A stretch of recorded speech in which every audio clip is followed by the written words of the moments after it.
The notion of taxation, public sector, public sport, to raise capital in order to build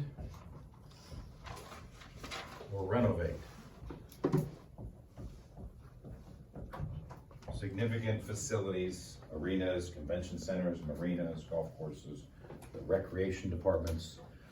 Add to those, and I'm not talking about adding playground equipment or adding tennis nets. So the cost of changing equipment over generally comes out of the operating budget. Capital investment monies always go into building either new or restoring what we already have, or taking something that was something else and renovating it. Taking a warehouse and making it into the new rec center. Taking an old quarry. I saw this done once in Kentucky. They mined, there was a quarry, and with a couple of $1 million and about 8 months of construction, they turned it into a fabulous park with tennis and skate and all kinds of things. So the renovating of something that was to something else. So all of these are called capital projects, which requires capital. So where do we get capital? We said there was two ways. The first one was bonds, and I'll talk a little bit more about that on Tuesday. The second way was taxation. And we said there's two predominant taxes that local and state governments love to play with. Let's just stay local. And that is property taxes and sales taxes. So let me land on both of these for a few minutes, and then we'll move on and probably get out of here. So property taxes, property owners in a given jurisdiction, let's call it a county, in Greenville County. Everybody that owns property is obligated to pay taxes, with a few exceptions. If you're a nonprofit organization, like North Greenville does not pay any property taxes. One of the benefits of being established in the eyes of the state government as a nonprofit is that you are released from property taxes. Residential homeowners are not released from it. Commercial for-profit businesses are not released from it. And all other ventures in between. But your churches, do they pay property taxes? No, nonprofit, right? 99.99% of most ministries and churches are nonprofits, so they don't pay property taxes. Churches, YMCAs, government agencies. So the rec department, government agencies are generally released from paying property taxes. They're not for-profit entities. So the mayor and the city council and the county council and their offices and all their people and the courts and everything local that's a public service, the rec department, all of those properties are not required to pay property taxes. However, property taxes always fall onto two forms or individuals. First of all is the individual residential owners. That's people, residents, and for-profit businesses. So we have people and for-profit businesses.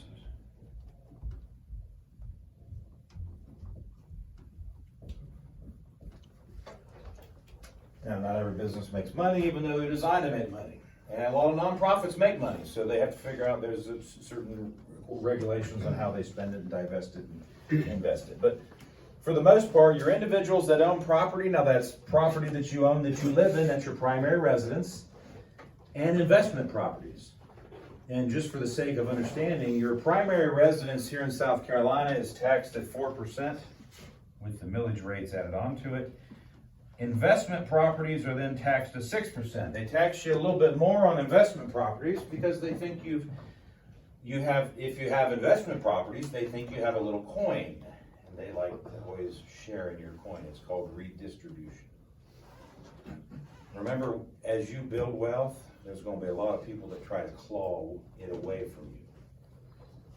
So we got to be a little more savvy. I think the Bible says to be innocent as doves and shrewd as snakes. We're going to be shrewd to how the systems of the world are set up. Not to unethically violate them, but to work within the systems that are there. So we recognize that investment properties are charged a little bit more property tax and residential properties are charged a little bit less.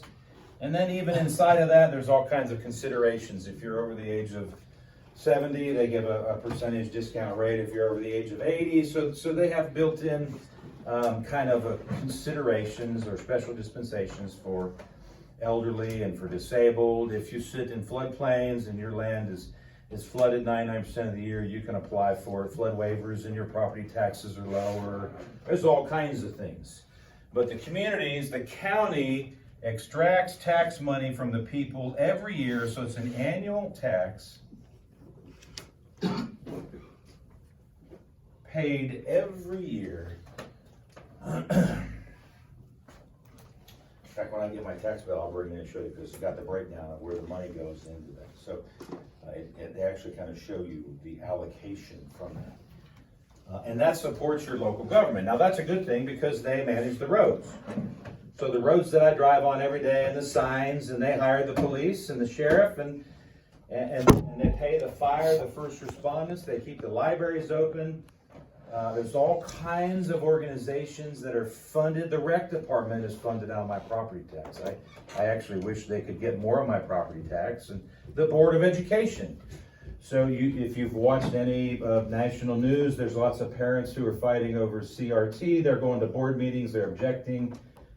We're objecting to things that are being taught publicly. Well, one of the reasons is we give a lot of money to fund the school systems, and so parents have always had a say in their children's education. They feel like today they're being robbed or lied to, so they're going to board meetings and they're dealing with this.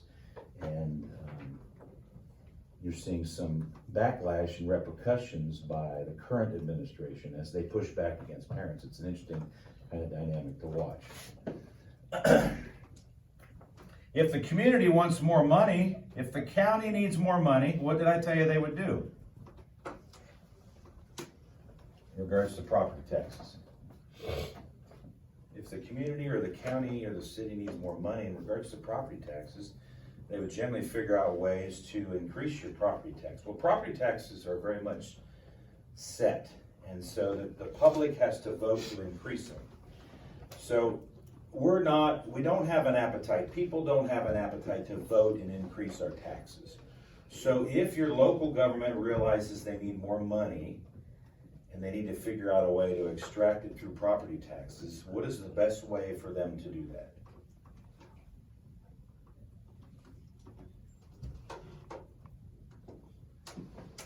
If my property value goes down, do I pay more or less taxes? I pay less. So therefore, what's the contrast? If my property value goes up, will I pay more property tax? Yes. Yes. Now let's go back to the question.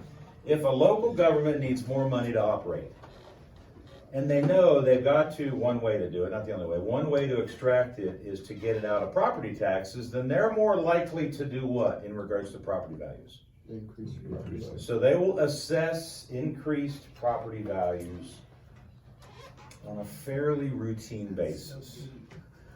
So I bought my house at this in 2009, right here, and it reappraised at almost 3 times the value when I refinanced it for the 3rd time. I've almost got the mortgage paid off of it in February. So between 2009 and February, that house almost tripled in value, which I didn't do a whole lot. I added a in-law suite, I did some of this, I picked up some things inside. I could probably show you about a $60,000 or $80,000 worth of investment into the property in the last 12 years to have actually improved the value of it. But that property increased over $300,000. So where did the rest of the value increase come from? I can account for about 1/3 of the growth that they're saying it's worth. So where did that other 2/3 come from? Is there a need for more property tax? We're in a housing bubble. The housing property values have escalated. And who benefits when there's a housing bubble? People who own the properties? Okay, people that own the properties, but also people that do what? The government that taxes them. The local entities that tax you property taxes based on the value of the property. And they know that. And that's all across the country. They know that in order to acquire more revenue to be able to operate your local governments, they need to see property values continuing to incline. Now, it can be subtle inclines or it could be significant bumps or all in between. We can evaluate how you got there later. What we do know is this, is that every few years the assessors come back around and they reassess. Now, what I find interesting is this. I've lived in this house since 2009. That's what, 12 years. And I've had the assessors out once when I built the in-law suite for my mother-in-law. And they actually came out because they had to do some permitting and they had to, et cetera, et cetera. But only one other time in 12 years has an actual tax assessor come onto the property, looked at my upgrades, talked to the homeowner, evaluated my investment into it. Most of the other time, they just do drive-by and pull comps. So they haven't done much what I consider to be serious investigation to determine how much growth my property really had. They based it on comps and on sales and other formulas and metrics. So whether or not my property is actually valued at what they're saying it is, I can't really tell you how they got there. Even though I'm pretty sure I can tell you how they got there, if that makes sense. But I do know this, the local governments benefit because they know they're really, let me see. Yeah, my property taxes have doubled, they haven't quite tripled since the time I've owned the property. So they've certainly figured out ways to assess me more tax. Now watch this. You can own the property outright, no mortgage. But if you don't pay your property taxes, they actually have the granted legislative ability to eventually foreclose on you, kick you out, and take that property. And you can buy property, and you can pay off the mortgage, and you can have insurance on it, and you can have lived there for X amount of years. Your parents probably grew up on that home for 50 years. But if they miss a property tax payment, how unfortunate is it for your government to be able to come in and steal that from your family? Just think about that for a minute. Think about it. Do you really own the property when it can be stolen from you for just a few pennies? No. No. No. So if you talk to Dr. Boulay, there's an interesting economics debate about property rights in this country. You miss those payments. Now there's a process they go through, the adjudication, there's all kinds of things. The truth is then you can pay those taxes and those late fees and those liens, and they give concessions for that. But they can, and they do, have an ability to reacquire that from you. You might have lived there 50 years, it might have been paid for 40 years, and you come across hard times, and all of a sudden, boom, things happen. And that's not the only way that a government can acquire those properties from you. But that's a different matter. I don't want to get too far in those weeds. Annually assessing, increasing the value, both for residential and investment properties. They also know that increasing the investment property tax generates more because there's a higher tax rate on that because they think you have money when you have it. How many of us know that just because you own a second or a third property doesn't make you rich? There's a lot of real estate investors, people like myself, or live well above me, and they buy other properties and they have folks like you who are renting it, and they're paying the mortgage off as you pay the rent to them. So they own the property, they've got a few thousand into it, they're banking on you staying there paying them to pay the mortgage off. So they don't really own much of it, they owe a lot on it, so there's a lot of indebtedness or obligation. If I owned 5 properties, I'd have 5 mortgages. And I would really bank on you staying there 10, 15, 20 years, or a combination of renters to pay the mortgage down for me. Okay? So when property taxes go up, what do I have to do if I own 4 or 5 properties and I'm renting them to you? I have to pass the cost off to you. So that means when our lease renews, what do you think I'm going to do? So you've stayed in my house for 2 years, you've taken really good care of it. You've even done some painting and fix up, and I'm very happy with you as a renter. And all of a sudden, when the lease renews, and you get the lease agreement from me, and you notice it just went up another $85 a month or $185 a month, you go, what happened? I said, hey, local government raised my taxes, I'm just passing it off to you. That's no fun if you're a renter, especially if you're a good one. Yeah. Yeah, because generally the homeowners won't absorb that. I may not pass it all off to you, most of the time they do. This goes even to consumable goods, so be concerned about the ships that are on the West Coast that can't get their product unloaded. It's not just Christmas product, that's supplies for all the businesses in the community. That's computer chips for cars, and it's the lumber and all steel. Anything that where we manufacture, we need those parts. So now we have less supply. We're able to produce less product. We're going to charge more for the products we have, and it's always going to be passed off to whom? You, the consumer. Yeah.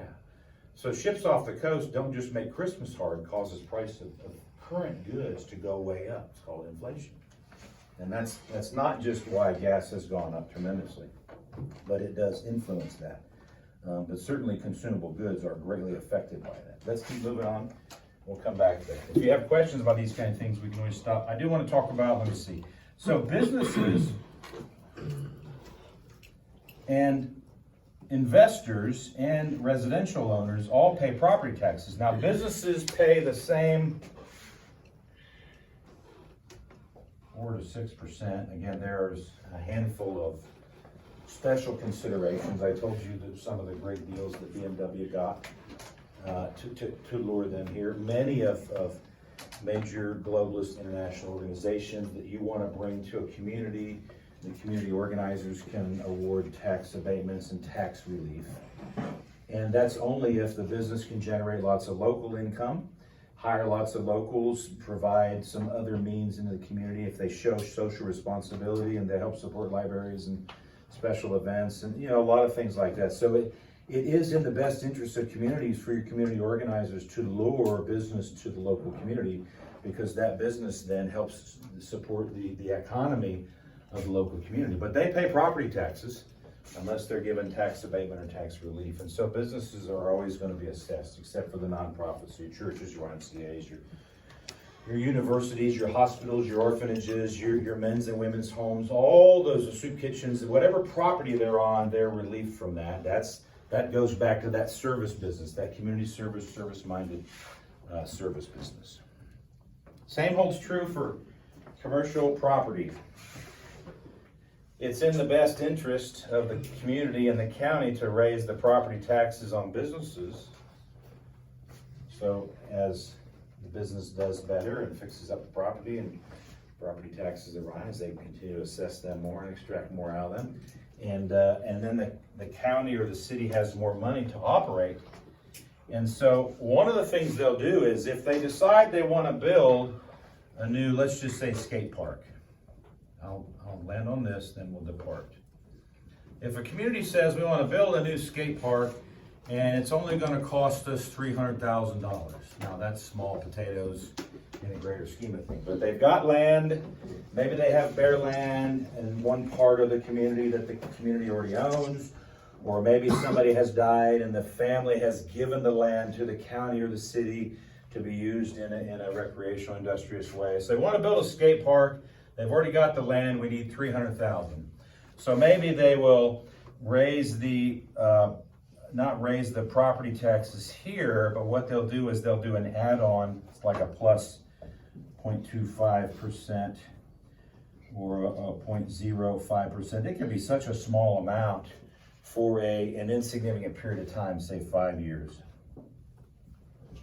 And that's adding on concessions for a short time frame. So your local governments have an ability. We don't have to vote for those sorts of things, but your local governments have an ability, and I'll show you some more restaurant taxes and hotel and motel taxes. They have an ability to add on and make some adjustments for a very short window of opportunity in order to take whatever money they generate out of that and reserve it toward this. So if, and they can do the same thing with sales taxes, for example. So if our sales tax is 6% here in the local community, and they want they want to build a new basketball arena and they want to reserve $1 million in the next 5 years, they might raise your sales tax to 6.25% or 6.1%. It's such a small amount, but then the additional monies that are collected from that can be parked into a bucket, and when they get closer to all that money, they can award that money for that project, and then they can remove that off of that. And so that's how they'll work. I'll talk more about some of the other specialty taxes, even the players tax, which is a fun one to learn about. So that's how your governments raise money. Smaller projects, this works. So you get into millions and tens of millions to build a new baseball stadium, arena, convention center. They've got some other routes, the bond route, but this doesn't work as well. But I'll talk to you about on Tuesday about, let me see, player tax, motel tax, hotel tax, restaurant tax. Those are all called tourism specialty taxes. We'll do that on Tuesday. Make sure you're here Tuesday. If you're working on your proverbial wisdom project, one last test.